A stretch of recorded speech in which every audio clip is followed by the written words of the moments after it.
Praise the lord. యేసుతో ప్రతిదినం అనే ఆత్మీయ కార్యక్రమానికి మిమ్మల్ని ప్రేమతో ఆహ్వానిస్తున్నాను. ప్రియ దేవుని బిడ్డలారా, ప్రతి ఉదయం మరి దేవుడు మనతో మాట్లాడుతూ మళ్ళీ ఎంతగానో బలపరుస్తున్నారు. మీరంతా కూడా బాగున్నారు కదా. ప్రతి ఉదయం కూడా దేవుడిచ్చే శ్రేష్టమైన వాక్కుల ద్వారా బలాభివృద్ధి పొందుకుంటున్నారని, ఆత్మికంగా దీవించబడుతున్నారని నేను నమ్ముతున్నానండి. మరి ఈ ఉదయకాలం కూడా దేవుడు నీతోనే మాట్లాడాలని ఆయన ఆశపడుతూ నీ ఎదుటికి శ్రేష్టమైన వాక్యాన్ని తీసుకొని వచ్చారు. ఆ వాగ్దానం ఏమిటో చదువుకుందాం. కీర్తనల గ్రంథము 91వ అధ్యాయము 15వ వచన భాగాన్ని చదువుకుందాం. అతడు నాకు మొర్ర పెట్టగా నేను అతనికి ఉత్తరం ఇచ్చేదను. Praise the lord. ఎంత శ్రేష్టమైన మాట.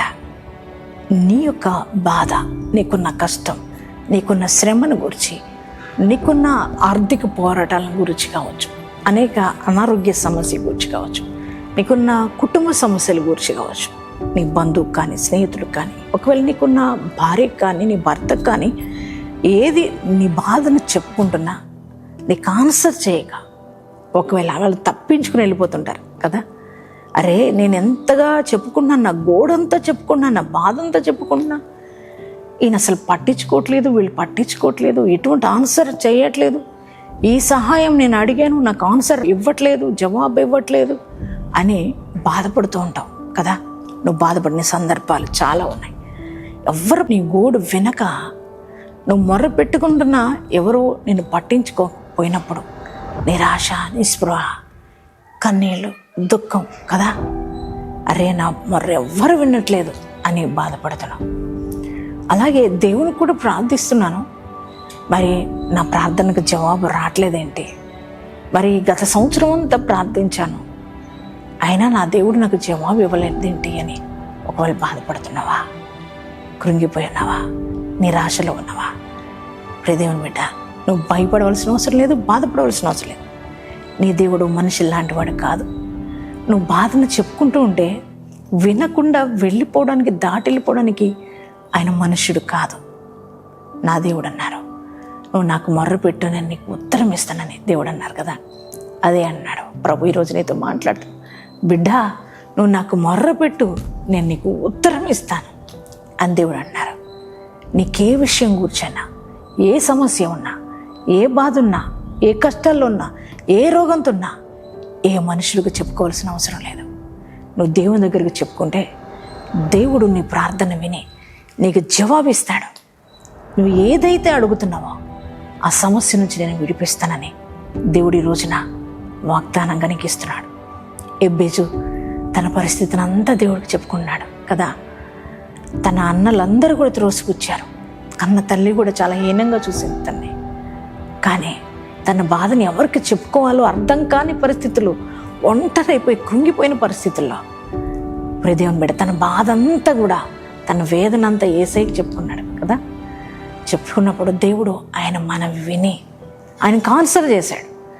ఆయన ఏదైతే అడిగారో ఆ మనవి దేవుడు విని ఆయనకు ఉత్తరం ఇచ్చాడు. తన పరిస్థితులన్నీ చక్కపరచబడినాయి. ప్రార్థన చాలా శక్తివంతమైంది. ప్రార్థన పరిస్థితులు మారుస్తుంది కదా నాన్న.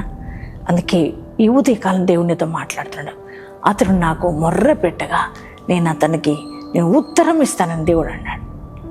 నువ్వు ఏది ప్రార్థించావో అది నీకు ఆన్సర్ చేస్తాను ప్రభు అన్నాడు. అందుకనే ఇప్పటి వరకు ఒకళ్ళు ప్రార్థించలేకపోయావు, ఇక నుంచి ఆయన ప్రార్థన చేయడం ప్రారంభించు. నీకేది కావాల్సిన దేవుణ్ణి అడుగు, దేవునికి ఇస్తానన్నాడు. నీ ప్రార్థనకు జవాబు రాబోతుంది. ఒకవేళ 2025 అంతా ప్రార్థించావా, ఆ ప్రార్థనకి ఆన్సర్ ఈ 2026లో నువ్వు చూడబోతున్నావు. దేవునితో మాట్లాడుతున్నారు, జవాబు ఇస్తున్నారు. కనుక నువ్వు ధైర్యంగా ఉండు. నీ ప్రార్థన దేవుడు వింటున్నాడు, నీకు జవాబు వస్తుంది. కనుక ఈ మాటను బట్టి ధైర్యం తెచ్చుకో. నువ్వు నమ్మకంతో ఉండు, విశ్వాసంతో ప్రార్థన చేసుకో. ప్రభా, అవును, నా ప్రార్థన వినే దేవుడు, నాకు జవాబిచ్చే దేవుడుగా నువ్వు నాకున్నందుకు thank you Jesus, thank you డాడీని. యేసయ్యకి థ్యాంక్స్ చెప్పండి. ఎంతమంది ఈ వాగ్దానం రిసీవ్ చేసుకున్నారో మీ అందరి జీవితాల్లో ఈ వాగ్దానం నెరవేర్చబడను గాక. ప్రార్థన చేసుకుందామా. పరిశుద్ధుల మహోన్నతులకు దేవా, మీకు వందనాలు, స్తుతులయ్యా, స్తోత్ర. ఈ ఉదయ కాలపు వేళ మీరు ఇచ్చిన శ్రేష్టమైన వాగ్దానం కొరకు వందనాలు డాడీ. నీకే కృతజ్ఞతలయ్యా. అవునయ్యా, అతను మొర్ర పెట్టగా నేను అతనికి ఉత్తరం ఇచ్చేది అన్నావు. అవును డాడీ, మాకున్న సమస్యలు, బాధల్లో, కష్టాల్లో మనుషులకు చెప్పుకుంటే ఎవ్వరు మా మొర్ర వినేవారు లేరు. కానీ మేము ఎప్పుడు ప్రార్థించినా మా ప్రార్థన వినే ఏకైక దేవుడు నువ్వు ఒక్కడవే దేవా. నాయన మా ప్రార్థనకు జవాబులు ఇస్తావు తండ్రి. అయ్యా నేరకు ఉన్నట్లు నా చెవులు మందం కాలేదన్నావు కదయ్యా. అవునయ్యా మా ప్రార్థన వింటావు, జవాబులు ఇస్తావు నాయన. నీకే కృతజ్ఞతలు.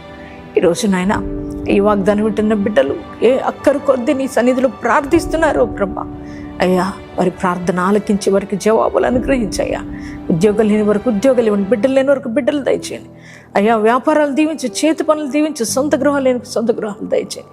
కోర్టు కేసులో విజయాన్ని పిల్లలకి దయచేయండి ప్రభా. అలాగే నాయన వివాహం కాని బిడ్డలకు మంచి సంబంధాలు దయచేయండి.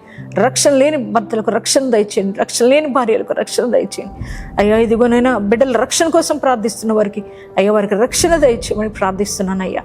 అయ్యా ఈ యొక్క దినము ప్రభు ఎంతమంది అయితే మ్యారేజ్ డేస్ బాడీస్ చేసుకున్నారో వారి జీవితాల్లో ప్రభు అయ్యా నూతన కార్యాలు ప్రకటిస్తున్నాం మేము ఇప్పుడే.